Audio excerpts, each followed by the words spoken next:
لا إله إلا الله العظيم الحليم. لا إله إلا الله رب العرش العظيم. لا إله إلا الله رب السماوات ورب الأرض ورب العرش الكريم. Qur'on va hadisdan ma'lumki, jannatning 8 darvozasi bor.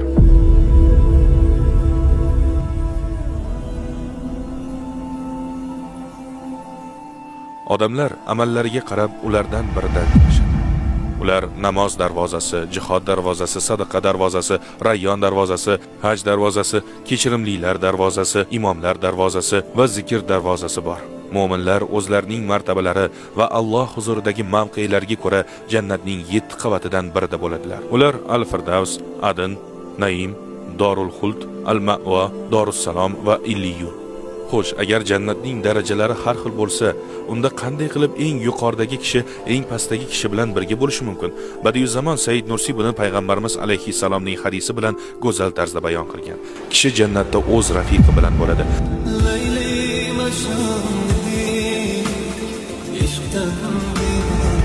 Xuddi shunday, agar biz jannatda bir dasturxon atrofida o'tirsak va do'stimiz bilan bir xil taomni yesak ham, har birimiz oladigan zavq baribir har xil bo'ladi. Lekin hech kim shikoyat qilmaydi.